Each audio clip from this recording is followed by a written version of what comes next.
মায়েরা বোনেরা গভীর মনোযোগ দিয়ে শুনবেন, আপনাদের জন্য একটা ওয়াজ নিয়ে এসেছি। আল্লাহর নবী হিজরতের 4 দিন আগে তিনি যখন জয়নবের বাড়ির দিকে রওনা হয়ে গেছে, আল্লাহর নবীকে প্রতিমধ্য কিছু যুবকেরা আমার নবীকে অকথ্য ভাষায় গালিগালাজ করতেছে। আমার নবী নিকটে দেয়া বলতেছে, তোমরা কারা? আমি নবীকে তোমরা আমি নবীর দিকে তোমরা কেন এই যে তোমরা মাটি নিক্ষেপ করো, ধুলা নিক্ষেপ করো, আমি নবীকে কেন তোমরা এইভাবে গালিগালাজ করো? নবী আরো নিকটে যায় দেখে নবীর আপন জামাতা জয়নবের স্বামী অর্থাৎ আবু লাহাবের ছেলে ওখানে তাদের সঙ্গে মিশে আমার নবীকে গালিগালাজ করে। আল্লাহর নবী কিছুই মনে করলেন না। নবী জয়নবের বাড়িতে যায় আমার নবী জয়নবকে ডাক দিয়ে বলল, মা জয়নব বাইরে একটু বেরিয়ে আসো, আমি তোমার বাবা, আমি তোমাকে এক নজর দেখার জন্য আমার মনটা বড় ব্যস্ত হয়ে গেছে। জয়নব বন্ধুরা আমার ওই সময় আবু লাহাব কিন্তু বাড়ি ছিল না। জয়নব ঘরের থেকে বেরিয়ে এসেছে, বেরিয়ে এসে দেখে জয়নবের চোখের নিচে রক্ত জমে আছে। আল্লাহর নবী দেখতেছি জয়নবের এই চোয়ালে এখানে মাইরের দাগ, হাতে মাইরের দাগ, রক্তের দাগগুলি এখানে পড়ে আছে। বন্ধুরা আমার আপনারা বলেন, একজন বাবা মেয়ে যখন শ্বশুর বাড়ি থেকে বাবার বাড়িতে আসে, কিন্তু বাবা মা দেখবেন লক্ষ্য করে আগে দেখবেন তাকায় মেয়ের মুখের দিকে তাকায় বাবা, মা মেয়ের মুখের দিকে তাকায়। মেয়ে বিয়ে দেওয়ার পরে দেখবেন বাবা আর মা তারা রাতে ঘুমাইতে পারে না।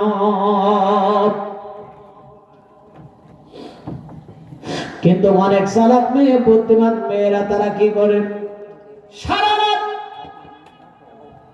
সারাদিন তারা পথে আসে, কাঁদতে কাঁদতে আসে।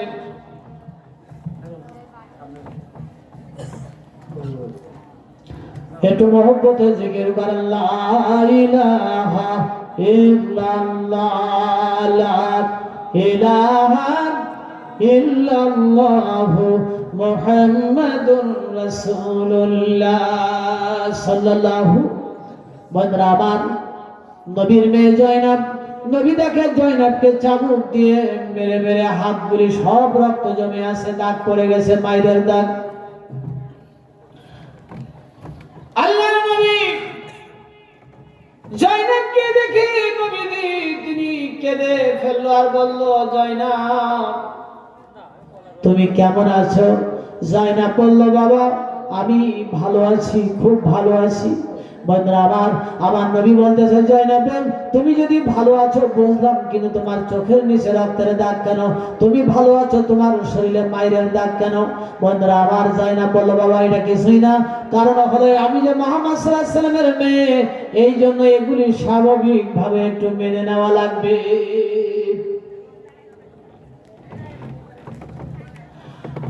আল্লাহর নবী জয়নবের জন্য দোয়া করলো। নবীজি জয়নবের বাড়ি থেকে চলে আসলো। জয়নব বলল, বাবা কোনো চিন্তা করো না, তুমি টেনশন করো না, আমার কিছু হয় নাই, আমি অনেক ভালো আছি। আল্লাহর নবীর মন মানে না, কারণ মেয়ের যদি বাবা যদি মেয়ের বাড়িতে যেয়ে দেখে মেয়ের শরীরে মাইরের দাগ, রক্তের দাগ চিহ্ন, ওই অবস্থায় পৃথিবীর জমিনের কোন সুস্থ মস্তিষ্কের বাবা মেয়ের বাড়ির থেকে স্বাভাবিক অবস্থায় কেউ ফিরে আসতে পারে না। যারা বলেন ঠিক কিনা? বন্ধুরা আমার নবীজি তিনি বাড়ি আসলো। এরপরে এর 4 দিন পরে নবী হিজরত করে যখন মদিনায় চলে গেল, চলে যাওয়ার পরে বন্ধুরা আমার আবু জেহেল, আবু সুফিয়ান তারা খুঁজতেছে মুহাম্মদ আজকের আর বাড়িতে নেই, তিনি তো চলে গেছে হিজরত করে মক্কা ছেড়ে মদিনায় চলে গেছে। আবু জেহেল বাড়িতে নেই, আবু লাহাবের বাড়িতে দেয় বলে, আবু লাহাব মুহাম্মদ আর আবু বকর এই মক্কার জমিন থেকে পালিয়েছে, আমাদের এখন প্রতিশোধ নেওয়ার পালা। মুহাম্মাদের মেয়ে তোমার ঘরের পুত্রবধূ জয়নবকে মারো, চাবুক দিয়ে মারো, পিটাও, তাহলে এই মাইরের এই প্রতিশোধ নেওয়া হবে মুহাম্মদ সাল্লাল্লাহু আলাইহি সাল্লামের। জয়নবকে যত আঘাত করবা এই আঘাতটা যে লাগবে ওই মুহাম্মাদের উপরে। বন্ধুরা আমার, আবু জেহেল বাইরে উঠানে, আবু জেহেল আবুল আহাব তারা চেয়ারে বসে আছে। ছেলেকে অর্ডার করতেছে আবুল আহাব, জয়নাব মোহাম্মদের মেয়ে জয়নাবকে মার, পিটা, চাবুক দিয়ে পিটা। জয়নাবকে ঘরের থেকে বের করিয়ে নি নবীর মেয়ে জয়নাবকে চাবুক দিয়ে মারতেছে। জয়নাব বলল, তোমরা আমাকে কেন এইভাবে করে মারো? আমি কি অপরাধ করেছি? আবু জেহেল আবুল আহাব বলল, জয়নাব অপরাধ কিচ্ছুই না, অপরাধ হলো তুমি মোহাম্মদের মেয়ে, তোমার বাবা আমাদেরকে অনেক যন্ত্রণা দিয়েছে, এই জন্য তোমার বাবার প্রতিশোধ নিতেছি তোমাকে যন্ত্রণা দিয়া। জয়নাব বলল, আমারে একবার মেরে ফেলো, তোমাদের তিনি তিনি এই মার এই যন্ত্রণা চাবুকের আঘাত আমি সহ্য করতে পারি না, তোমরা আমাকে এইভাবে মেরো না, বাঁচতে দাও, কারণ আমি অপরাধী তোমাদের চোখেও হলেও আমার গর্ভে কিন্তু তোমাদের সন্তান আছে, তোমাদের বংশের সন্তান আমার গর্ভে 6 মাস আছে। আমি কথা দিতেছি, আমি জয়নাবরে মাইরো না, মাইরো না, কয়টা দিন সময় দাও, আমার সন্তানটা ডেলিভারি হওয়ার পরে, প্রসব করার পরে আমি তোমাদের সন্তান ডেলিভারি কইরা আমি কথা দিলাম মক্কা ছেড়ে আমার বাবার কাছে মদিনায় চলে যাব। আবুল আহাব বলল, এই সুযোগ আর দেওয়া হবে না রে জয়নাব, তোমার গর্ভের সন্তান যদি এখানে তুমি জন্ম দাও, এখানে যদি জন্ম দাও, তাহলে তোমার বাবার অনুসারী হয়ে আসবে, তোমার বাবা যেমন আমাদের যন্ত্রণা দিয়েছে, তোমার সন্তানও আমাদেরকে এইভাবে যন্ত্রণা দিবে। বন্ধুরা আমার, এক পর্যায়ে আবুল আহাব বলল, জয়নাব তুমি যদি 2টা শর্ত মানতে পারো তাহলে আমার তোমাকে এই বাড়িতে থাকার অনুমতি দেওয়া হবে। জয়নাব বলল, বলো কি শর্ত? তখন আবুল আহাব বলল, জয়নাব 2টা শর্ত, একটা হলো তুমি এই মুহূর্তে বলো, তুমি এই মুহূর্তে বলো মুহাম্মদ সাল্লাল্লাহু আলাইহি সাল্লাম তোমার বাবা না, মুহাম্মদ সাল্লাল্লাহু আলাইহি সাল্লাম তোমার বাবা না, তোমার বাবাকে তুমি চিনো না। 2 নম্বর, তুমি যে জবানে ঈমানের ঘোষণা দিয়েছো, ঈমান ছাড়তে হবে।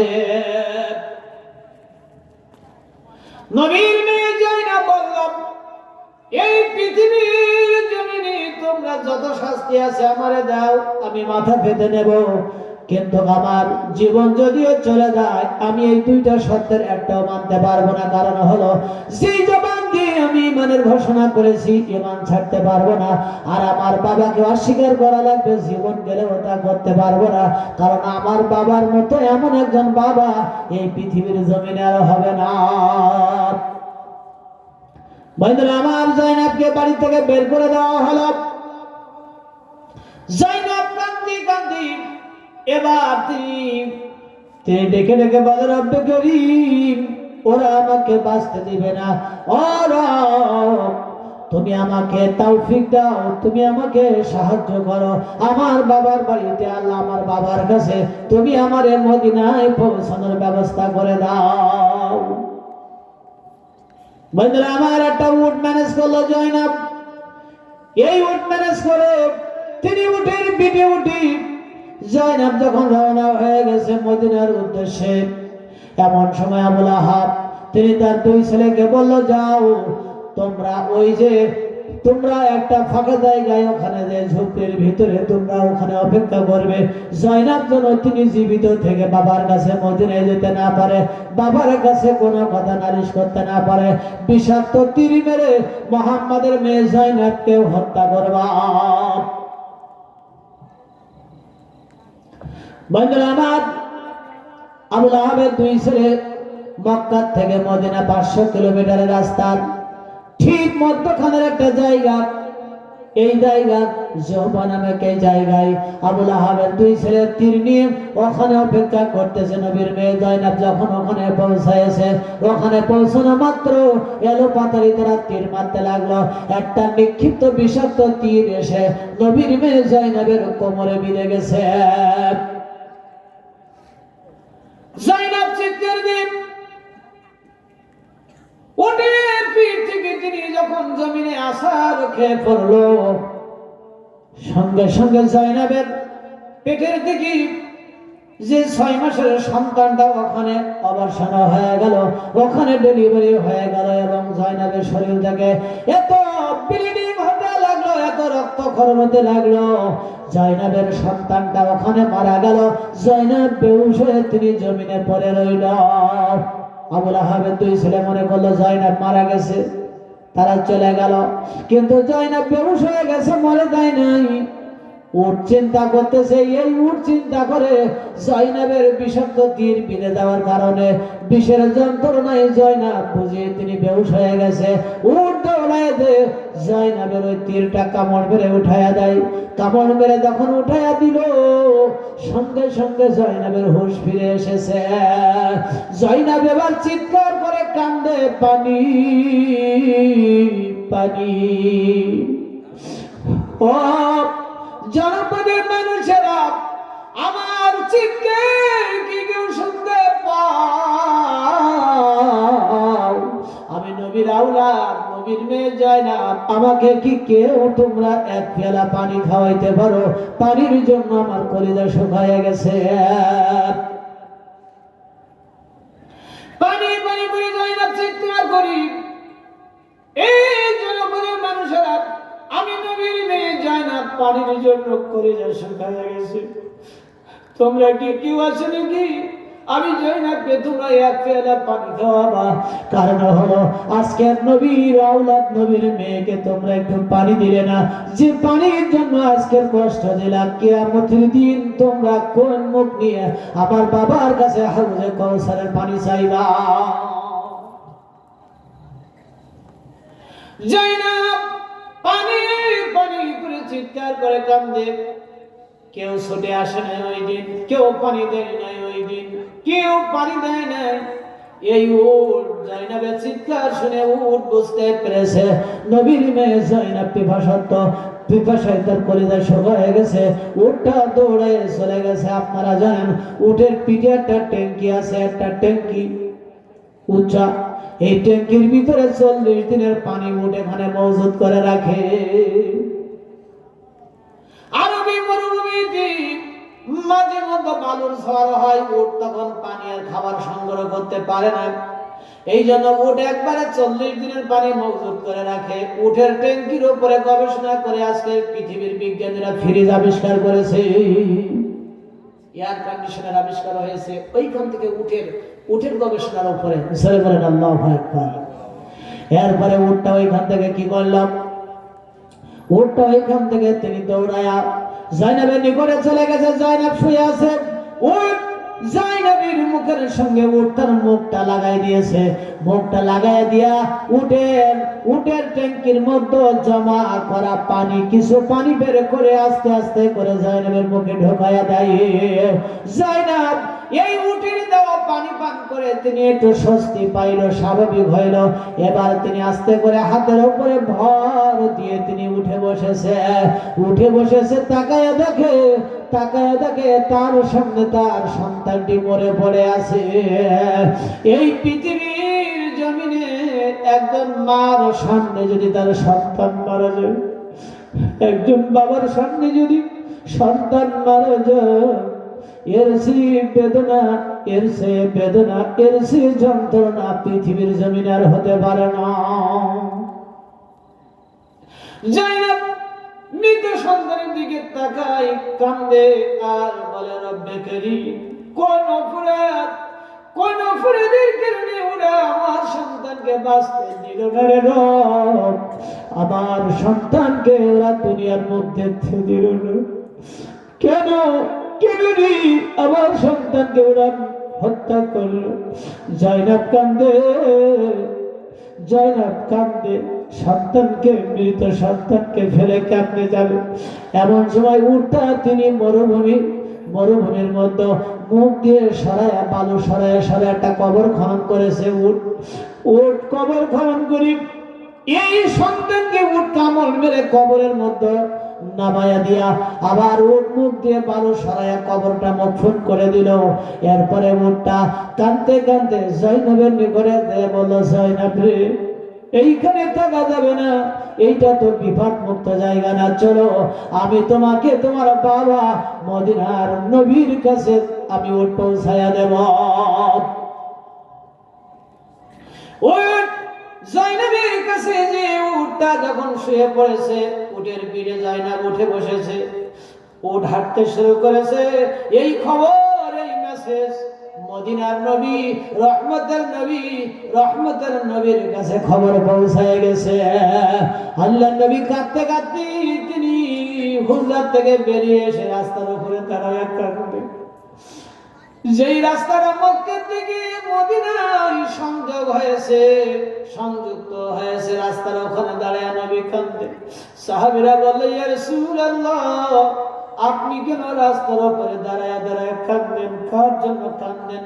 কেন বা রাস্তার উপরে আপনি দাঁড়ায় আছেন? আল্লাহর নবী বলে, সাহাবীরা, তোমরা জানো না আমার হতভাগিনী জয়নব তিনি আসতেছে মদিনায়, আমার জয়নব বড় বিপদে পড়ে গেছে। এরপরে নবী লক্ষ্য করলো কিছুক্ষণের মধ্যে জয়নব উটের পিঠে হইয়া তিনি নবীর কাছে চলে এসেছে। যখন কাছে এসেছে উটটা নবীর কদমের কাছে এসে উট চোখের পানি ছেড়ে কাঁদে।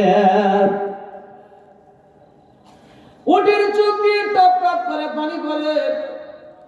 আর জয়নব নবীকে দেখে উটের পিঠ থেকে চিৎকার দিয়ে আছাড় খেয়ে তিনি জমিনে পড়ার সঙ্গে সঙ্গে জয়নব ওখানে তিনি কাঁদতেছে। আল্লাহর নবী জয়নবের হাত ধরে উঠায় বলল, মা, আমি তোর বাবা, আমি এখনো দুনিয়াতে, আল্লাহ আমাকে হায়াতে বাঁচিয়ে রেখেছে, টেনশন করবি না, আমি তোর বাবা, তোর চিকিৎসার ব্যবস্থা করব, আল্লাহ তোরে রহম করবে, চল।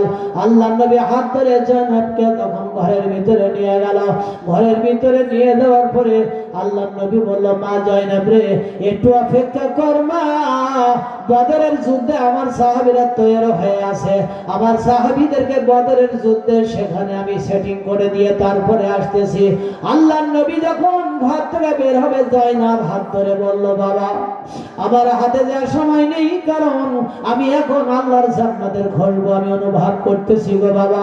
ও বাবা, তোমার কানটা আমার মুখের কিনারে একটু লাগাইয়া দাও, জোরে কথা বলতে পারি না।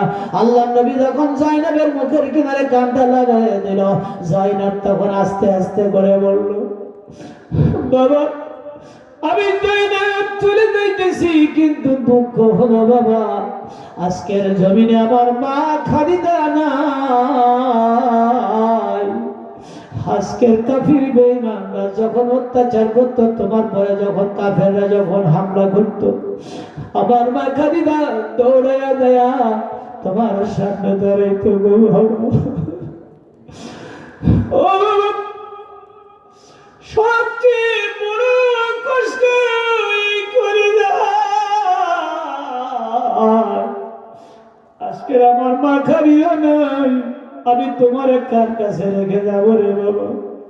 আমি জয়নব বেশিক্ষণ দুনিয়াতে থাকবো না, কারণ আমার নাকের মধ্যে এখন আল্লাহর জান্নাতের খুশবু পাইতেছি। আমি জয়নব মারা যাবো গো বাবা, আমি জয়নব মারা যাবো, আমি তো আর বাঁচবো না বাবা। ওরা আমার ছেলেকে কেড়ে নিয়েছে, আমি জয়নবকে ওরা বাঁচতে দিল না রে বাবা।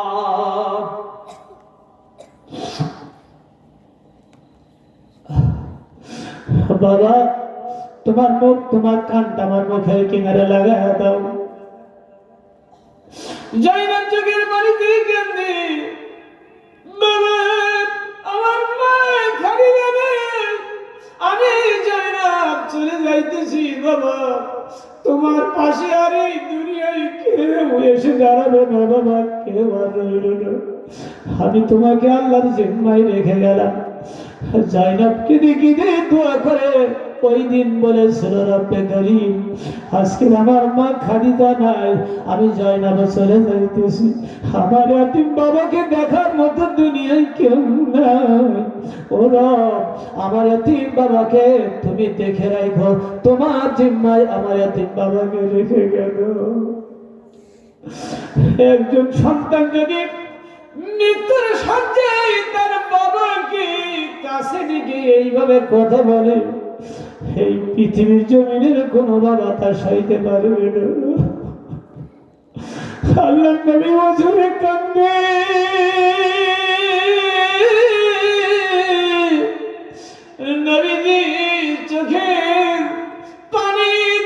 গাড়ি ভেসে ভেসে পড়তে লাগলো।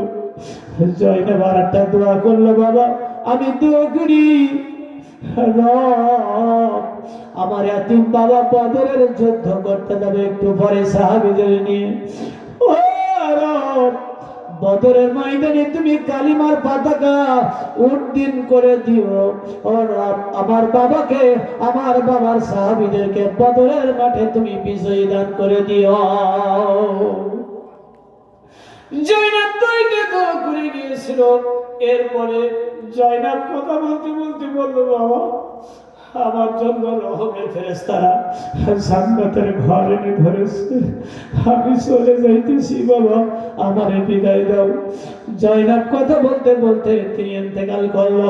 আল্লাহর নবী তিনি কাঁদলেন, ডুকরে ডুকরে নবী কাঁদে বাইরে এসে, আর নবী বাইরে এসে খেলে খেলে বললো, ও আমার সাহাবীরা তোমরা একটু পরে যে যুদ্ধের ময়দানে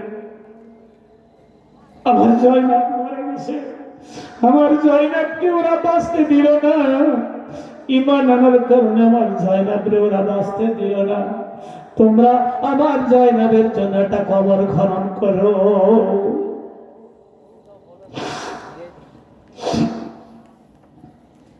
আমার জয়নাবের জন্য একটা কবর খনন করো তোমরা। আল্লাহর নবী মহিলা সাহাবীদেরকে ডাক দিয়ে বলল, ও মহিলা সাহাবীরা তোমরা কোথায়? আমার হতভাগিনী জয়নাবকে গোসল দাও, আমার জয়নাবকে গোসল দিয়া আমার জয়নাবকে কাফনের কাপড়টা পরাইও তো, আমি নবী দিয়ে আমার মা, আমার হতভাগিনী আমার মা জয়নাবকে আমি নিজে কবরে নামায়া দিব। আমার মায়েরা বোনেরা একটু গভীর মনোযোগ দিবেন গো মা, ঈমান আনার কারণে কি পরীক্ষা দিতে হয়েছিল জয়নাব। এরপরে জয়নাবের গোসল হয়ে গেল, কাফন হয়ে গেল।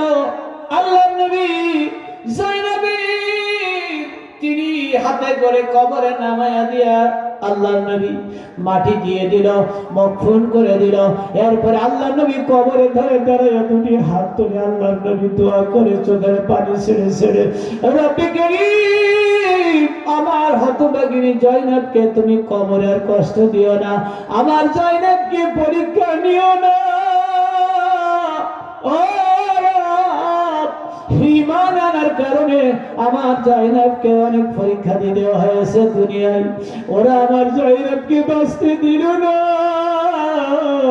ওরা আমার জয়নাবকে মেরে ফেলেছে, কিন্তু আমার জয়নাব ঈমান ছাড়ে নাই, রব আমার জয়নাবকে কবরে কষ্ট দিও না, আমার জয়নাবের বড় কষ্ট, আমার হতভাগিনী জয়নাবকে তুমি কষ্ট দিও না।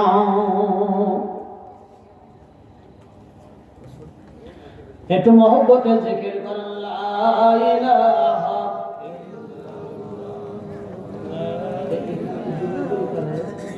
এই যুবকগুলি কি করে এখানে?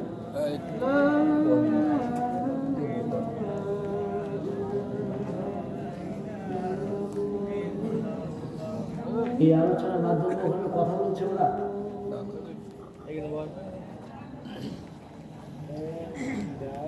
লা ইলাহা ইল্লাল্লাহু মুহাম্মাদুর রাসূলুল্লাহ সাল্লাল্লাহু। বন্ধুরা আমার, আমি আর ছোট্ট একটা কথা বলে আমি আপনাদের কাছ থেকে বিদায় নিব। বন্ধুরা আমার, মা খাদিজা তিনি যখন ইন্তেকালের সময় চলে এলো, একটু কান লাগাবেন, মাদের জন্য বলতেছি। ও মায়েরা বোনেরা, মা খাদিজার যখন মৃত্যুর সময় চলে এলো, স্বয়ং আল্লাহ মা খাদিজাকে সালাম জানিয়েছে, জিবরাইল সালাম জানিয়েছে। তিনি সারাটা জীবন বিশ্বনবীর জন্য তার জীবন সম্পদ সব তিনি উৎসর্গ করে দিয়েছেন। মা খাদিজা ইন্তেকালের সময় তিনি কেঁদে কেঁদে বলতেছেন, আল্লাহর নবী আমি যদি আমার মনে হয় আমি আর বাঁচব না, তবে আমার মৃত্যুর আগে আপনার কাছে আমি তিনটা আবদার করে যাব। এক নম্বর আবদার, নবী গো আমি খাদিজা যদি ইন্তেকাল করি মারা যায়, দুনিয়ার কোন সাধারণ দোকানের কাপড় দিয়ে আমার কাফন পরাবেন না নবী, আপনার মাথার পাগুড়ি গায়ের জামা আপনি যত্ন করে রেখেছি, আপনার মাথার পাগুড়ি গায়ের জামা দিয়ে আমার কাফনের ব্যবস্থা করবেন। দুই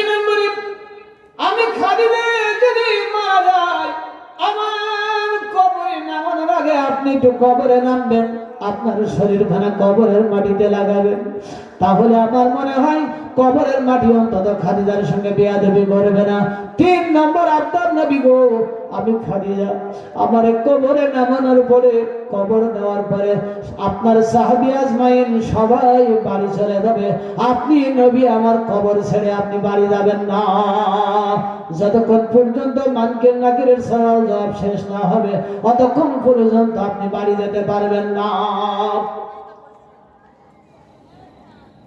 আমার মায়েরা বোনেরা কান লাগান, আজকে যে সমস্ত মায়েরা আপনারা ঠিক মতো নামাজ পড়েন না, পর্দা মানেন না, কোরআন পড়েন না, তাহাজ্জুদ পড়েন না, আজকের অ্যান্ড্রয়েড মোবাইল, এই মোবাইলে আমার মাদেরকে বেরেন খাইলো, ছোট্ট বাচ্চাদেরকে আজকে মোবাইল না দিলে তারা ভাত খায় না। আর আজকের যুবকদের তো কি বলবো, আজকে তারা কলেজে যায় মোবাইল, স্কুলে যায় মোবাইল, রাস্তায় যায়, বাজারে যায় মোবাইল, কিন্তু মোবাইল টিপতেই আছে, পিছন দিক থেকে গাড়ি এসে মাইরা দেয়, তারপরেও হুঁশ ফিরে না।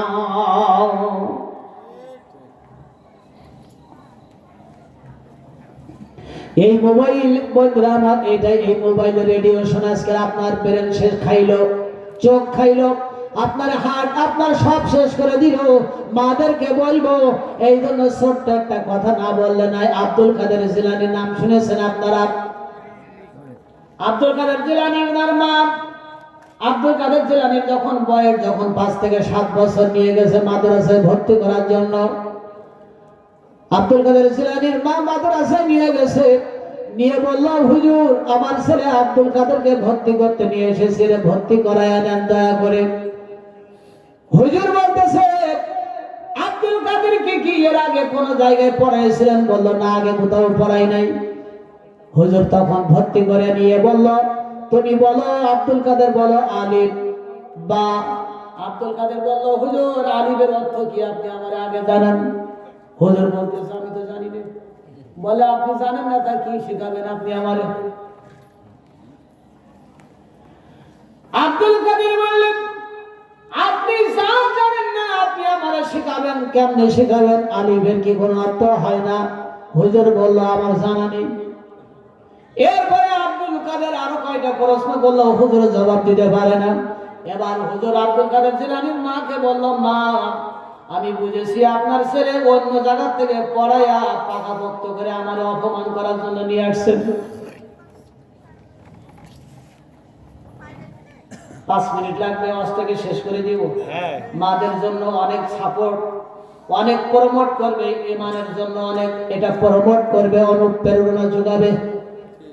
এবার আব্দুল কাদের জিলানী তার মা বলতেছে, না হুজুর, আল্লাহ বলতেছি আমার ছেলেকে কোথাও ভর্তি করি নাই। হুজুর বলল, আমি বিশ্বাস করি না। তার কারণ হলো আপনার ছেলে এত তিনি জানে, আমার চেয়েও তিনি অনেক বেশি জানে। আব্দুল কাদের বলল, হুজুর আপনি তো আলিফের অর্থ জানেন না, আমি আব্দুল কাদের আপনাকে আলিফের অর্থ বলতেছি। এবার তিনি শুরু করেছেন, বিসমিল্লাহির রাহমানির রাহিম, আল্লাহু লা ইলাহা ইল্লা হুয়াল হাইয়ুল কাইয়্যুম। আল্লাহু আকবার বলেন। এইভাবে তেলাওয়াত করতে করতে 18 পারা আব্দুল কাদের তিনি তেলাওয়াত করলো, শুধু আলিফের উপরে পড়তে পড়তে 18 পারা কোরআন তেলাওয়াত করলো। বন্ধুরা আমার, হুজুর এর পরবর্তীতে আব্দুল কাদের জিলানীর মা তো বেহুশ হয়ে গেল ওখানে। হুজুর মহা চিন্তায় পড়ে গেছে, এর কারে আনছে, এ তো একেবারে পাকাপোক্ত তৈরি হয়ে আছে, আমাকে নাকি শিক্ষা দেওয়ার জন্য নাকি, বুঝলাম না। মা বেহুশ হয়ে গিয়েছিল, হুঁশ ফিরেছে। হুজুর বলল, মা আপনি কেন বেহুশ হয়ে গেলেন কাঁদতে কাঁদতে? আপনি কি জানেন আপনার ছেলে একটা আলিফের অর্থ বলতে যে 18 পারা কোরআন তেলাওয়াত করে আমারে শোনাইছে। আমার মাদেরকে বলতেছি, কান লাগান, আপনার জীবনের সবচেয়ে দামি ওয়াজ না, জীবনের শ্রেষ্ঠ ওয়াজ মাদের জন্য এই ওয়াজটা রেখে যাইতেছি, কান লাগাবেন মায়েরা। আপনাদের জীবন আমল পরিবর্তন হয়ে যেতে পারে ইনশাআল্লাহ তাআলা। এর পরবর্তীতে মা বলল, আমি কাঁদতেছি এই জন্য। হুজুর বলল, আপনার তো কান্নার কথা না, আপনি কেন কাঁদেন? মা বললো আমি কাঁদতেছি এই জন্য, আমি বড় ভুল করেছি। আমার আব্দুল কাদের যখন আমার পেটে ছিল, আমি মা 18 পারা পর্যন্ত আমি তেলাওয়াত করেছি, মুখস্থ করেছি, 18 পারা পর্যন্ত তেলাওয়াত করেছি। আব্দুল কাদের জিলানী যখন তিনি ভূমিষ্ঠ হলো ছোট অবস্থায়, আমি মা থালা বাটি পরিষ্কার করতাম, আমি ঘর ঝাড়ু দিতাম, আর আমি কোরআন তেলাওয়াত করতাম। 18 পারা পর্যন্ত তেলাওয়াত করেছিলাম। আমি জীবনে বড় ভুল করেছি হুজুর। আমি 18 পারা পর্যন্ত তেলাওয়াত করেছিলাম, আমার আব্দুল কাদের 18 পারায় মুখস্থ করেছে।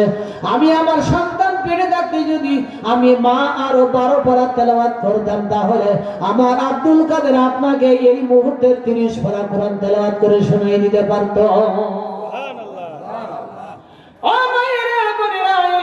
আপনার সন্তান পেটে থাকতে আপনি মোবাইল দেখবেন, কার্টুন দেখবেন, মোবাইল খেলবেন রাত 12টা পর্যন্ত। আপনার সন্তানও বাইরে এসে, ও তো কথা বলতে পারে না, কিন্তু ও মোবাইল খেলবে। দেখবেন ছোট্ট বাচ্চা কথা বলতে পারে না, কিন্তু কার্টুনের ছবি যদি মোবাইলে না দেওয়া হয় গড়াগড়ি করে। ও খাবে না, পানি খাবে না, ভাত খাবে না, কিছুই খাবে না। জোরে বলে ঠিক কিনা? এই জন্য আব্দুল কাদের জিলানীর জীবনী থেকে মা শিক্ষা নেওয়া দরকার। যদি আপনার সন্তান পেটে থাকে, গর্ভে যখন সন্তান যাবে, তখন আপনি ভিডিও মোবাইল ফেলে দিবেন, টিভি দেখবেন না, সিনেমা দেখবেন না, আপনি অশালীনভাবে কথা বলবেন না, আপনি বিনয়ী হয়ে বিনম্র হয়ে মা গো তাহাজ্জুদ পড়বেন, আপনি 5 ওয়াক্ত নামাজ পড়বেন, আওয়ালতে আপনি বেশি বেশি কোরআন পড়বেন। তাহলে আপনার গর্ভের সন্তানও আব্দুল কাদের জিলানী হয়ে দুনিয়ায় আসবে। আল্লাহ কবুল করে নিক, আমরা বলি আমিন। আরো জোরে বলেন আমিন। এরপরে কথাটা শেষ করে দিচ্ছি। মা খাদিজা রাসূলুল্লাহ দাবি করলেন, নবী গো, আমার মাটি দেওয়ার পরে তো সব সাহাবীরা বাড়ি ঘরে চলে যাবে, আপনি চলে যাবেন না যতক্ষণ মানকিন নাকিরের সওয়াল জবাব শেষ না হয়। মা খাদিজা ইন্তেকাল করল। আল্লাহ নবী ওয়াদা অনুযায়ী নবীর গায়ের জামা দিয়া মা খাদিজার কাফন পরাইলো। আল্লাহ নবী কবরে নামলো। ও মা গো খাদিজা, মা খাদিজা, বন্ধুরা তার স্বামী তো বিশ্ব নবী ছিল, কিন্তু আপনার স্বামী আজকের কেমন নামাজি, কেমন পরেজগার, এটাও আপনার ভাবা দরকার। এই জন্য আপনার বেশি বেশি আমল করতে হবে, ঠিক কিনা? মা খাদিজাকে কবরে নামাই দিয়া আল্লাহ নবী মুখ ফোন করে কবরে ধারে দাঁড়ায় কান্দে। সাহাবীরা বলল, নবী গো, আর কত কাঁদবেন খাদিজার জন্য? আর কাঁদা লাগবে না, আর কাঁদবেন না নবী গো, চলেন বাড়ি ঘরে চলে যাই। আল্লাহ নবী কেঁদে কেঁদে বলল, সাহাবীরা তোমরা সবাই চলে যাও, আমি যাব না। আমি আমার খাদিজাকে আমি কথা দিয়েছিলাম, এখনো পর্যন্ত খাদিজার কবরের মানকির নাকিরের সওয়াল জব শেষ হয়ে যায় নাই। আল্লাহ নবী খাদিজা কবরের ধারে দাঁড়িয়ে দাঁড়িয়ে নবী চোখের পানি ছেড়ে কাঁদে কাঁদে। খাদিজার জন্য কাঁদে। আল্লাহ ডাক দিয়ে বলল, জিবরাইল আমার হাবিব বন্ধুকে বলো, আমার হাবিবের চোখের পানি যেন জমিনে না পড়ে, না পড়ে রে জিবরাইল। খাদিজার জন্য কাঁদা লাগবে না। আমি আল্লাহ আমার নবীকে কথা দিলাম, খাদিজার পরস্পরের কবরের পরস্পরের সওয়াব আমি আল্লাহর পক্ষ থেকে দিয়ে দেওয়া হবে। আমার বন্ধুকে কাঁদতে বারণ করে দে। আমার বন্ধুর চোখের পানি আমি আল্লাহ সহ্য করতে পারি না রে জিবরাইল। আমার বন্ধুকে বলে দে বাড়ি ঘরে যাইতে, খাদিজার কবরের চিন্তা করা লাগবে না, খাদিজার কবরের চিন্তা করতে হবে না। আল্লাহর পক্ষ থেকে খাদিজার সব প্রশ্নের জবাব দেওয়া হবে। আমার মা, আমার বোনেরা, যে খাদিজাকে আল্লাহ নিজেই সালাম জানিয়েছিলেন, জিবরাইল সালাম জানিয়েছিলেন, সেই খাদিজা কবরের জন্য এত কেঁদেছে, তিনি এত অশ্রু তিনি বিসর্জন দিয়েছে। ও মা, আজকে আপনার কিসে পাইল? কবরের চিন্তা নাই, মৃত্যুর চিন্তা নাই। এই জন্য আসুন, যা হয়েছে তো হয়েছে, এতদিন যা করেছেন তো করেছেন। মা আজকের এইখান থেকে এই মুহূর্তে এই মাহফিলের বয়ান শোনার পরে এখন থেকে সিদ্ধান্ত নিতে হবে, আপনারা খাদিজার উত্তরসূরি হতে চান কিনা। যদি চান, আজকে থেকে আপনারা সপ্তাহে একদিন তাহাজ্জুদ পড়বেন, আজকে থেকে আপনারা 5 ওয়াক্ত নামাজ সঠিক সময় আদায় করবেন। ছোট্ট একটা হাদিস বলে নবী বলেছেন, যে মা আযান শুনে আওয়াল ওয়াক্তে নামাজ পড়ে ওই মার জন্য 70,000 রকমের ফেরেশতারা দোয়া করতে থাকে। এই জন্য আপনার সংসারে বরকত, রিজিকে বরকত, রান্নায় বরকত, সব কাজে বরকতে বরকতে আল্লাহ পাক ভরে দিয়ে দিবেন। ধরে বলেন সুবহানাল্লাহ। মাদের একজন মা যদি নামাজি হয়ে যায়, তার মর্যাদা এত, আমি ওয়াজ কিছুই করতে পারলাম না, কিছুই বলতে পারলাম না সময়ের অভাবে। এই জন্য আমি আগামীতে যদি সুযোগ হয় আমি আবার একবার আসবো। তবে এবার তো 11টায় বয়ান শুরু করেছে, আগামীতে আমাকে একটু আগেই যদি সময় করে দেন ইনশাআল্লাহ তাআলা আমি 4 ঘন্টা বয়ান করব। সেখানে আমি একটু মন খুলে, আমি কিছুই আলোচনা করতে পারি নাই। এরপরে ওই ইয়াকুব আলাইহিস সালামের সেই ছোট যে বিয়ে করতে চাইছিল মামাতো বোন, ঘটনা কি ভুলে গেছেন নাকি আপনারা? আমি কিন্তু ভুলে যাই নাই, আপনারা তো সব খাইয়ে ফেলছেন। কি ওই আলোচনাটা কি চলবে? ওরা শেষ করবো? তাহলে আগে আসতে হবে। রাস্তায় যারা দাঁড়িয়ে আছেন আগে সামনে আসেন, ওই ঘটনাটা শেষ করে মোনাজাত হবে ইনশাআল্লাহ তাআলা। তাড়াতাড়ি আগে আসেন আর একটু মহব্বতে জিকির করেন লা ইলাহা ইল্লাল্লাহ,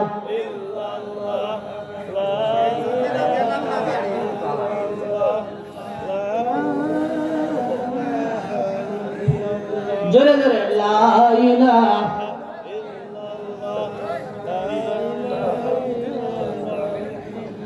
লা ইলাহা ইল্লাল্লাহ মুহাম্মাদুর রাসূলুল্লাহ সাল্লাল্লাহু নবী রাহমাতুল লিল আলামিন, আপনি উম্মতের জামিন, গুনাহগারের অতি আপনজন আল্লাহ নবী।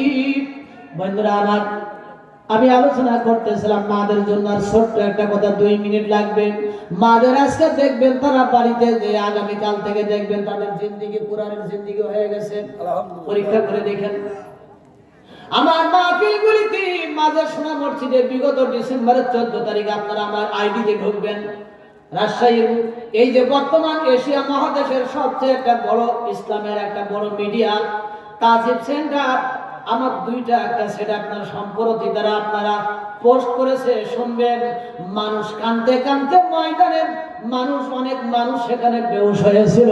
হাজার হাজার না কত হাজার মহিলা ওই মাহফিলে ছিল, এটা তারা অনুমান করতে পারে না। 2টা বড় বড় মাঠ ছেড়ে দিতে হয়েছে, পুরুষদের জন্য 2টা মাঠ ছেড়ে দিতে হয়েছে। ওই স্টেজে আমি, আল্লাহ আমাকে ধারাবাহিকভাবে আজ 20 বছর আমি ওখানে বাস করি। কত বছর? আমি ছাত্র জীবন থেকে ওয়াজ করি, যেখান থেকে ওয়াজ শুরু করছি ওইখান থেকে শোনা মসজিদে আজও বক্তা। যতদিন বেঁচে থাকবো ওখান থেকে বের হওয়ার সুযোগ নেই।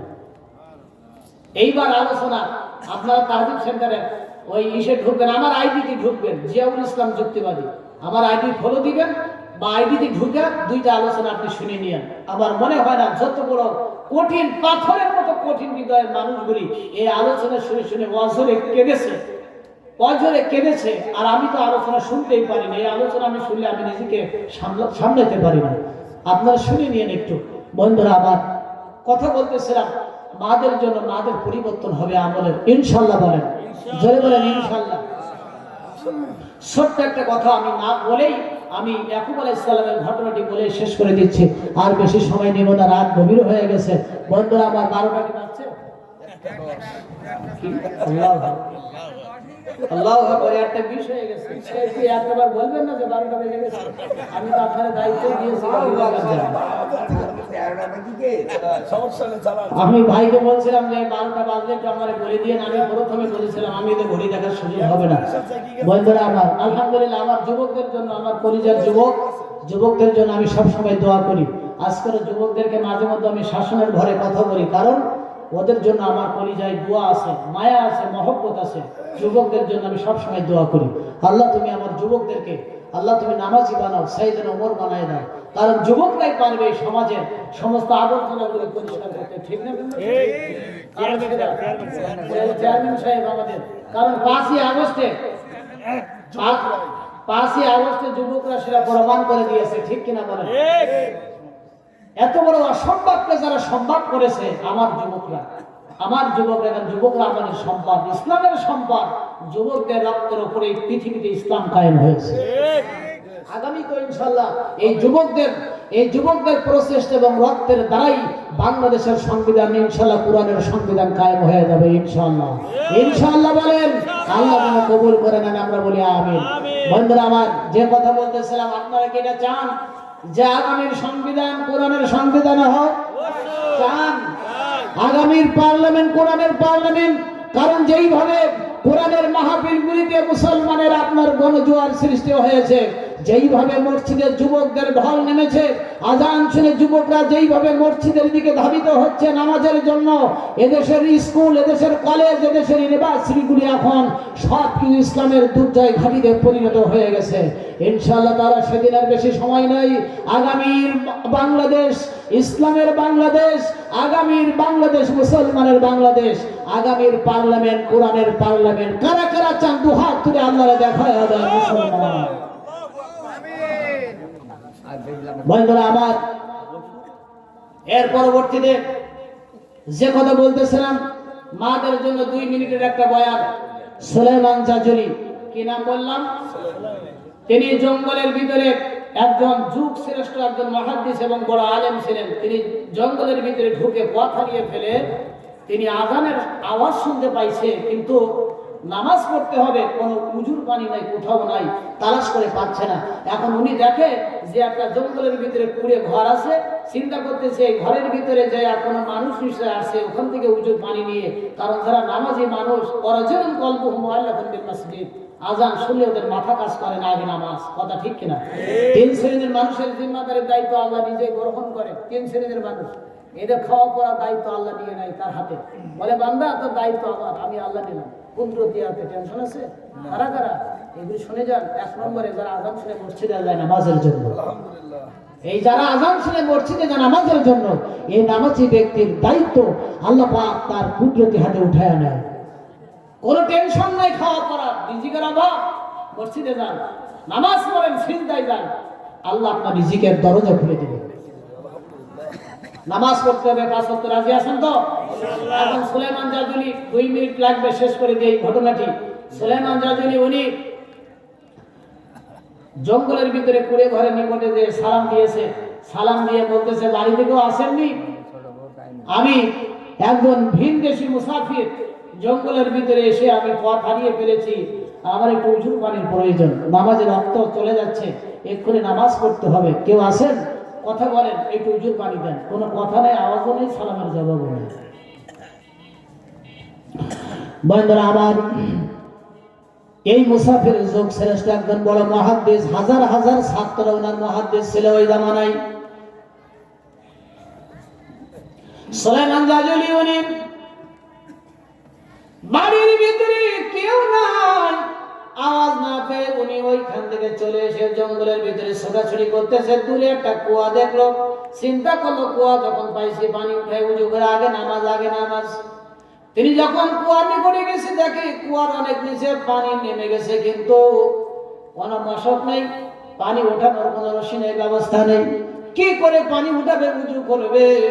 তিনি বড় পেরেশানির ভিতরে জঙ্গলের মধ্যে ছোটাছুটি করতেছে।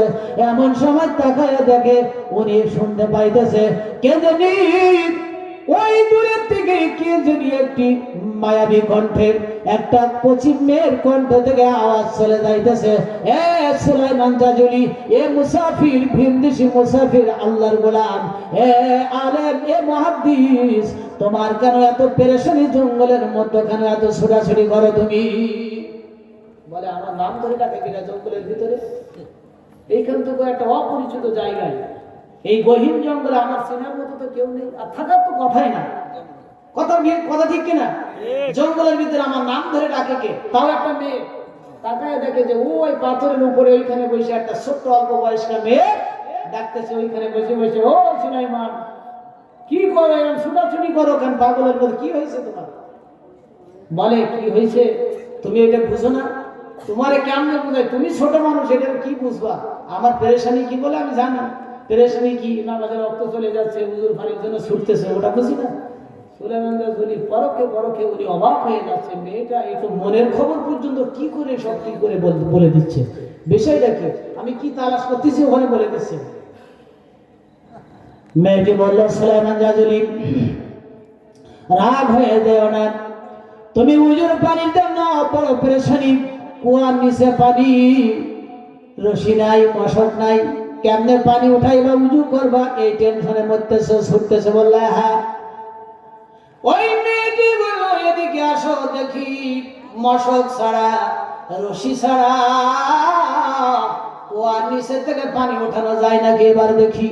সুলাইমান জাজুলি, ইমাম জাওজি রাহমাতুল্লাহ আলাইহি ঘটনাটি তিনি লিখছেন। বন্ধুরা, আমার কিতাবের ভিতরে দেখলাম সুলাইমান জাজুলি যখন ওই মেয়ের কিনারে গেছে, তখন যে মেয়েটি বলতেছে, আসো কুয়ার নিকটে আসো, রশি ছাড়া দেখি পানি উঠানো যায় নাকি।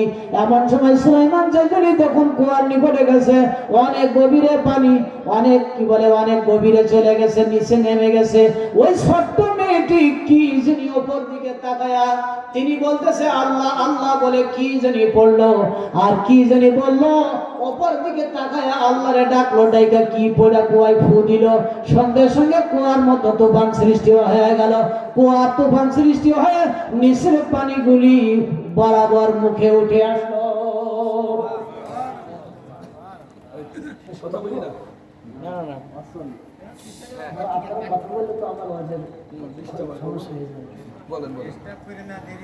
বন্ধুরা আমার, এরপরে ওই মেয়েটি যখন এইভাবে উপর দিকে তাকায় উনি আল্লাহরে ডাকলো, আমার মাদের জন্য আজকের এই পর্বতে 3টে বয়ান করলাম।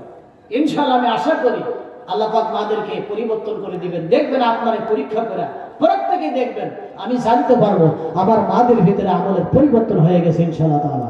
আর একটা মাই পারে একজন স্বামীকে ভালো করতে, একজন বেনামাজি স্বামীকে নামাজি বানাইতে, একজন স্বামীকে ভালো করতে, দ্বীনের দায়ী ইলাল্লাহর কাজ করার জন্য একটা মা প্রবট করে স্বামীকে আনতে পারে এবং তৈরি করতে পারে।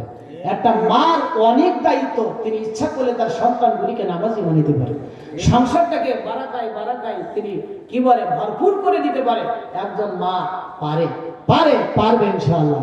এরপরে সুলাইমান জাজুলি অবাক হয়ে যাচ্ছে, এই ছোট্ট মেয়েটি কি আল্লাহরে ডাক দিয়ে উপর দিকে আকাশের দিকে তাকায় বলল, নিচে একটা ফু মারলো, কুয়ার পানি তুফান হয়ে নিচের থেকে একবার কানায় কানায় ভরে গেল। সুবহানাল্লাহ। মেয়েটি, ছোট্ট মেয়েটি ডাক দিয়ে বলল, সুলাইমান, এ মুহাদ্দিস, যুগ শ্রেষ্ঠ মুহাদ্দিস, তোমার শত শত ছাত্র মুহাদ্দিস আছে, এত বড় মুহাদ্দিস তুমি, এত বড় মুহাদ্দিসদের উস্তাদ তুমি, কিন্তু নিচে থেকে পানি উঠাইতে পারো না নামাজের জন্য কুয়ার থেকে। বড় মুহাদ্দিস, যুগ শ্রেষ্ঠ, কিন্তু দেখো ও মুহাদ্দিস, দেখো রশি ছাড়া, বালতি ছাড়া, মশক ছাড়া কুয়ার নিচের থেকে পানি উঠায়া উজু করা যায় কিনা? কত পানি লাগবে তোমার? নাও, তুমি উপরে দাঁড়ায় পানি নাও, উজু করবে, কত পানি প্রয়োজন তুমি পানি নিয়ে নাও। এই কথা বলি ওই মেয়েটি একটা দৌড় দিল। ওই মেয়েটি দৌড়ায়া ওই যে কুড়ে ঘরের ভিতরে ঢুকলো। বন্ধুরা, মুহাদ্দিস সুলাইমান জাজুলি রাহমাতুল্লাহ আলাইহি, ইমাম জাওজি রাহমাতুল্লাহ, যুগ শ্রেষ্ঠ ইমাম, তিনি ঘটনাটি লিখছেন। এরপরে উনি দেখতেছে যে ওই ছোট্ট মেয়েটি এবার একটা দৌড় দিয়ে ওই যে জঙ্গলের ভিতরে কুড়ে ঘরের ভিতরে ঢুকে গেছে।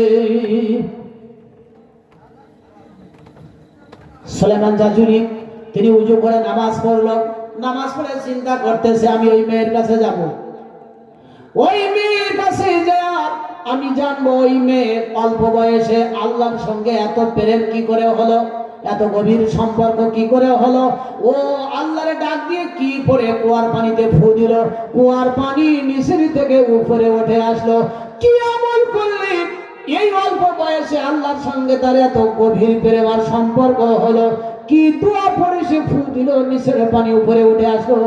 আমি সুলাইমান জাজুলি নামাজ পড়া ওই মেয়ের কাছ থেকে আমলের কথা না জেনে না শুনা আমি তো আমার গন্তব্যে আমি যাব না।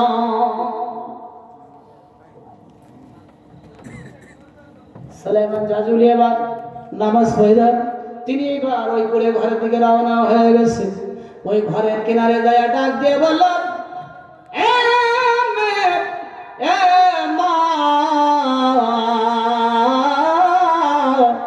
একবার বাইরে বেরিয়ে আসলে মা, তুমি তো আমার সন্তান তুল্য রে মা। এ মা, এ মা বাইরে আয়, তোর বুড়া বাবা তোর সঙ্গে দুইটা কথা বলেন, এরপরে কাফেলা, দিনের কাফেলা নিয়ে, দাওয়াতের কাফেলা নিয়ে যাবে। তুই বাইরে বেরিয়ে আয় রে মা, আমি তোর সঙ্গে দুইটা কথা বলবো।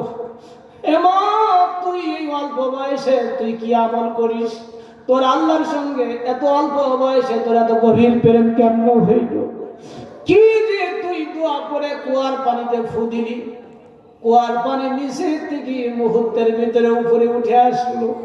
তোর বুড়া বাবারি এই আমল দোয়াটা একটু শিখা দে রে মা, বাইরে বেরিয়ে আই। এমন সময় ওই মেয়েটি ঘরের মধ্য থেকে অত্যন্ত তিনি বিনয়ী চিকন আওয়াজে বলতেছে, ছোট্ট আওয়াজে বলে, এ মুহাদ্দিস, আমার বাড়ির দরজার সামনে দাঁড়ায়া দাঁড়ায়া তুমি চিৎকার মাইরো না, মাইরা লাভ হবে না। তুমি চিৎকার মাইরো না, চিল্লাফাড়া করো না, তুমি তোমার দাওয়াতের কাফেলা নিয়ে গন্তব্যে চলে যাও। আমি ঘরের থেকে বের হব না, ঘরের থেকে আর বের হওয়া যাবে না। সুলাইমান জাজুরি মুহাদ্দিস বলতেছে, আমিও প্রতিজ্ঞা করলাম ঘরের থেকে বেরিয়ে এসে আমলের কথা না বলা পর্যন্ত আমি সুলাইমান তোর ঘরের দরজার সামনে থেকে একটা কদমও নাড়াইব না, একটা কদম উঠাবো না। যতক্ষণ ঘরের থেকে বের হয়ে আমলের কথা না বলবি, ততক্ষণ আমি এইখান থেকে একটা কদম উঠাবো না। রাত গভীর হয়ে গেছে, আজকের এই পর্যন্ত থাক। আগামীতে আবার দেখা হবে, আবার কথা হবে। সকলে পড়ুন আস্তাগফিরুল্লাহ, আস্তাগফিরুল্লাহ পড়েন, আস্তাগফিরুল্লাহ পড়েন। আপনার তো শেষ করার জন্য আমার ভাই কেঁদেছেন তো, চোখে পানি পড়ছে তো। এটা ভাগ্য যে আজকের কোরআনের মাহফিলে চোখ দিয়ে এমনি সচরাচর পানি পড়ে না, ঠিক না? তো আজকের এই কোরআনের মাহফিলের ওসিলায় চোখ দিয়ে দু ফোঁটা পানি পড়ছে, হয়তো এই ওসিলায় আল্লাহ আপনার মাফ করে দিবেন। এটাই রসুলের হাদিস, চোখের পানি যখন নাকের অর্ধেক পর্যন্ত আসে আল্লাহ ওর জীবনের গুনাহ মাফ করে দেয়, আল্লাহ ওর দোয়া কবুল করে নেয়। চোখের পানিতে জাহান্নামের আগুন নিভে যায়, জাহান্নামের আগুন নিভে যায়। চোখের এক ফোঁটা পানি তামাম পৃথিবীর সে ভারী ওজনওয়ালা। এই জন্য বেশি বেশি কাঁদবেন। আপনারা প্রত্যেকে কেঁদেছেন না ভাই? চোখের পানি এসেছে না? আজকের মাহফিল সার্থক। আজকের যদিও উপস্থিতি একটু কম, কিন্তু আল্লাহ রহমত নাজির হয়েছে মাহফিলে। কারণ এটা বোঝা যায় তখনই বান্দার চোখ দিয়ে যখন অঝরে পানি ঝরে। আমার প্রত্যেকটি মা অঝরে কেঁদেছে মাহফিলে, খোঁজ নিয়ে দেখেন। সুতরাং আজকের মাহফিলের দোয়া কবুল হবে ইনশাআল্লাহ তাআলা। কারণ যেখানে চোখের পানি আছে সেখানে আল্লাহ পাকের রহম আছে, যেখানে চোখের পানি আছে সেখানে ক্ষমা আছে, যেখানে চোখের পানি আছে সেখানে আল্লাহ পাক জাহান্নামের আগুন আপনার জন্য হারাম করে দিবেন, আল্লাহর জান্নাতুল ফেরদৌস আল্লাহ ওয়াজিব করে দিতে পারেন। আসুন সেই নিয়ত, সেই মানসিকতা, সেই নিয়ত রাখি, তৌফিককে মনে করি। আজকের আর নয়, আগামীতে আবার একবার দেখা হবে। আগামী বছরে একটা ডেট এখন নিয়ে নেবেন, নিয়ে আগামী বছরে আমাকে উঠাই দিয়ে দিবেন একটু অগ্রিম। 11টায় উঠাইছেন, 10টায় উঠাই দিবেন, জাস্ট 10টায় উঠাই দিবেন। উঠাই 10টা থেকে আমি 2টা 4 ঘন্টা ওয়াজ করে দেবো ইনশাআল্লাহ, আল্লাহ যদি আমাকে হায়াতে রাখেন। কি ঠিক আছে না? এইবার এই বছর রাত 11টায় উঠছি, আর আমিও জানি আমার তারিখ ওকে বলছিলাম যে আসলে আমি রাত জেগে জেগে সেই অক্টোবর মাস থেকে মাহফিল শুরু হয়েছে, আর বিশ্বাস করেন দিনে 2টা 3টা করে মাহফিল করতে হচ্ছে। পয়লা রমজানের দিনও, রমজান মাসেও মাহফিল করা লাগবে। এই জন্য রাত জেগে জেগে, বুঝছেন, রাত জেগে জেগে কণ্ঠের উপরে অনেক প্রেশার পড়ে যায়, শরীরের উপরে অনেক কষ্ট হয়ে যায়। এই জন্য আপনারা দোয়া করবেন আমার জন্য। যারা দিনের দায়ী, এই জমিনে যারা কথা বলে, আল্লাহ সকলকে যেন হেফাজত করেন, আমিন। আর আমার যুবকরা যারা আজকে দিন রাত কষ্ট করেছে, আমার যুবকরা কই? যুবকদেরকে বলবো 5 ওয়াক্ত নামাজ পড়তে হবে। তোমরা এই জমিন সংস্কারের দায়িত্ব তোমাদেরকে নিতে হবে, ঠিক কিনা বলেন? আল্লাহ আমার যুবকদেরকে সাইয়েদনা ওমর বানাই দিক, বলে আমিন। আরো জোরে বলি আমিন। বন্ধুরা আমার, এই আলোচনাটা তারপরে সবচেয়ে ইন্টারেস্টিং ঘটনা ছিল ওই যে আপনার ইউসুফ নবীর মা অর্থাৎ ইয়াকুব আলাইহিস সালাম যে বিয়ে করতে পারেন নাই, যে ছোট মামাতো বোন যার গর্ভে ইউসুফ নবীর জন্ম হবে। কিন্তু এই বিয়েটা কঠিন ছিল, সত্যটাও কঠিন ছিল। এরপরে ইউসুফ নবীর কি করে জন্ম হলো? এক অত্যন্ত ট্র্যাজেডি এবং আশ্চর্যজনক কোরআনের এই ঘটনা বন্ধুরা আমার। এরপরে সুলতান সালাউদ্দিন আইয়ুবী বাইতুল মুকাদ্দাসকে দখল মুক্ত করলো। ক্রুসেডরা 100 বছর দখল করে রেখেছিল। কত বছর? 100 বছর। এই যুবকেরা কান লাগাবেন, 100 বছর দখল করে রেখেছিল সুলতান সালাউদ্দিন আইয়ুবী। তিনি একা 10 লক্ষ ক্রুসেডরা 10 লক্ষ ইহুদির মোকাবেলা করেছিল একা। কয় লক্ষ? আরো জোরে বলেন। একজন ব্যক্তি আওলাদ রাসূল সুলতান সালাউদ্দিন আইয়ুবী বলল, আল্লাহর ঘরকে আমি দখল মুক্ত করে ছাড়বো, অবাধে নামাজ পড়বে, জীবন চলে গেলে আমি সুলতান সালাউদ্দিন আইয়ুবী বেঁচে থাকতে কোন ইহুদির বাচ্চা এই দখল নিতে পারবে না। 10 লক্ষ ইহুদিকে ময়দান থেকে তাড়াইয়া উনি দখল মুক্ত করে নিজস্ব অর্থ এনে গোলাপ পানি দিয়ে বাইতুল মুকাদ্দাস ধৌত করে পবিত্র করে জুমার খুতবায় উনি ভাষণ দিয়েছিলেন 3টা। কয়টা? ও পৃথিবীর মানুষ, আমি সুলতান সালাউদ্দিন আইয়ুবী 10 লক্ষ ইহুদির মোকাবেলা করেছি, আমার অস্ত্র হলো 3টা। কয়টা? 3টা। একজন মানুষ 10 লক্ষ ইহুদির মোকাবেলা করতে পারে? 3টা অস্ত্র। এক নম্বর অস্ত্র হচ্ছে যার ভিতরে মদের নেশা নাই, মাদকের নেশা নাই। 2 নম্বর অস্ত্র যার ভিতরে কোনো নারীর নেশা নাই, নারীর লোভ নাই। 3 নম্বরে যার ভিতরে চেয়ার ও ক্ষমতার লোভ নাই। এইখানে কি দোকানদারি করতেছেন নাকি? 3 নম্বরে কি? যার ভিতরে কি নেই? চেয়ার বা ক্ষমতার লোভ নেই। আমি সুলতান আইয়ুবের ভিতরে 3টা লোভ নাই, নারীর লোভ, মাদক মদের লোভ, ক্ষমতার লোভ যার ভিতরে থাকবে না, এই মুসলমান, এই ব্যক্তির দ্বারাই পৃথিবীর সবকিছু অসম্ভবকে সম্ভব এবং জয় করা সম্ভব। আর এই 3টা মুসলমানের ভিতরে ঢুকলেও ধরা হয়ে যাবে। কথা বুঝতে পেরেছেন? এই জন্য আল্লাহ পাক আমাদেরকে তৌফিক দিক, আমরা সুলতান সালাউদ্দিন আইয়ুবীর তার সর্বশেষ বাইতুল মুকাদ্দাস বিজয়ের তার যে অনুপ্রেরণা, ইমানের চেতনা ছিল গোটা বিশ্বের মানুষের জন্য খুতবার ভাষণের 3টা ধারা, এইটা বুকে ধারণ করে আমরা বাড়িতে নিয়ে যাব ইনশাআল্লাহ। আমাদের ইমানকে প্রমোট করতে হবে। আমরা প্রত্যেক যুবকদেরকে বলতেছি, সর্বশেষ যুবকদের মেসেজ, সিক্রেট মেসেজ, প্রত্যেকটা যুবককে সুলতান সালাউদ্দিন আইয়ুবীর মতো তাদের দায়িত্ব পালন করতে হবে। ঠিক কিনা বলেন? তাহলে এই জমিনে সবকিছু করা সম্ভব। আল্লাহ পাক তৌফিক দিক। মা এবং বোনদেরকে আল্লাহ হেফাজত করুক, আমিন। আমি কি এই ওয়াজটা শেষ করে দিব? মসজিদের জন্য ওয়াজ। আচ্ছা, 10 জন ব্যক্তি 10 জন সিমেন্ট বস্তা 10 বস্তা সিমেন্ট দেন। 10 জন ব্যক্তি দিবেন। তবে একটা কথা, আপনাদের কিন্তু আল্লাহ ক্ষমা করে দিয়েছে। আখেরি মোনাজাতটা নিলেই আল্লাহ পাক আপনাদেরকে একেবারে চূড়ান্ত, আল্লাহ পাক চূড়ান্ত বলা হয়েছে যে লা ইয়াকুতু কওমুন ইয়াযকুরুল্লাহ ইল্লা হাফাতুল মালাইকা। সুবহানাল্লাহ, দেখো লিল্লাহি তাকবীর। আহসানুল কি আহসানুল হুজুর তিনি আলহামদুলিল্লাহ। আমাদের রিপন ভাই যুবক মানুষ, আল্লাহ এই রিপন ভাই যুবককে সাইদেন ওমর বানাইদেন। নগদ 500 টাকা আল্লাহ কবুল করেন। আমিন। আহসানুল কাঁচামালের ব্যবসা করে আল্লাহ তুমি আহসানুল ভাইয়ের ব্যবসায় বরকত ঢেলে দাও। আল্লাহ ইমানে বারাকা দাও, আল্লাহ তার ইনকামে বারাকা দাও। তিনি 2 বস্তা সিমেন্ট আল্লাহ কবুল করো। আমিন। 10 বস্তা সিমেন্ট চাইছি, 2 বস্তা হইছে 8 বস্তা 8 জনে। এরপরে বলেন কি নাম? আজহারুল ইসলাম 1 বস্তা। আল্লাহ তুমি রহম করো, বারাকা দাও, নেক হায়াত দান করো। আমিন। 3 জন হইছে। 4 নম্বরে বলেন আরেকজন দেলোয়ার 2 বস্তা। লিল্লাহি তাকবীর। দেলোয়ার ভাই 2 বস্তা সিমেন্ট আল্লাহ কবুল করে নাও। আমিন। তাহলে 5 বস্তা হয়ে গেছে। আমজাদ আলী ভাই 1 বস্তা আল্লাহ কবুল করে নাও। 6 বস্তা। আর 4 জন 4 বস্তা। আর 4 বস্তা সিমেন্ট। একটু কথা বলেন আপনারা। কি নাম? 1 বস্তা ফারুক ভাই 1 বস্তা আল্লাহ কবুল করে নাও। আমিন। আর 3 বস্তা 3 জন ব্যক্তি।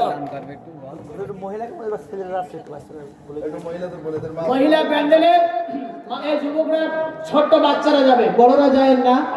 বা মহিলারা, মায়েরা আপনারা আর কিছু টাকা পয়সা কালেকশন করে যদি 2-1 টাকা থেকে অবশিষ্ট আপনারা এই মসজিদের উন্নয়ন করবে দিয়ে দেন। বা এমন কোন মা আছেন একটা নাকের ফুল দিতে পারে, আল্লাহ ওই মাকে মা খাদিজার সঙ্গে কিয়ামতের বেহেশত নসিব করে দিতে পারেন।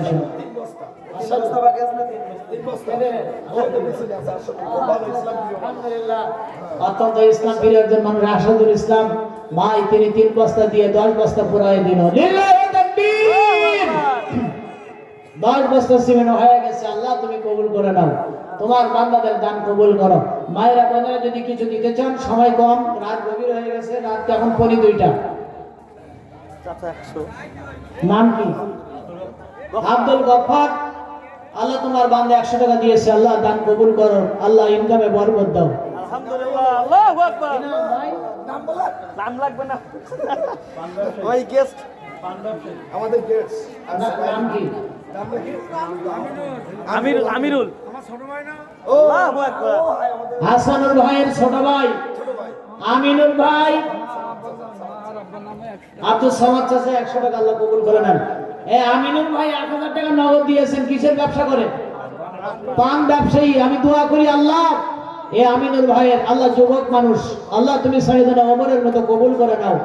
আল্লাহ 1000 টাকা নগদ দিয়েছে, আল্লাহ তুমি তার দান কবুল করো, ব্যবসায় বরকত ঢেলে দাও, নেক হায়াত দান করে দাও, আমিন।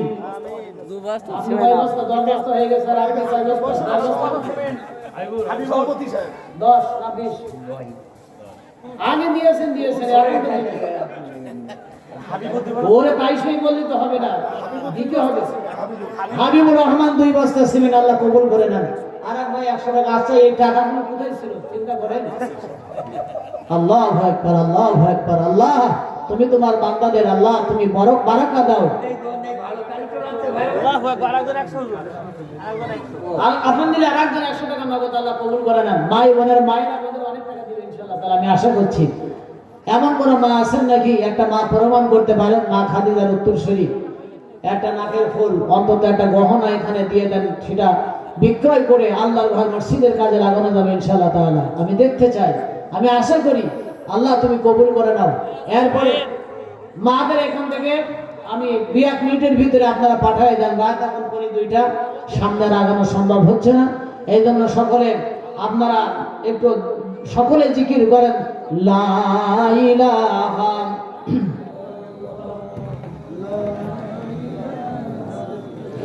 লা ইলাহা ইল্লাল্লাহু মুহাম্মাদুর রাসূলুল্লাহ।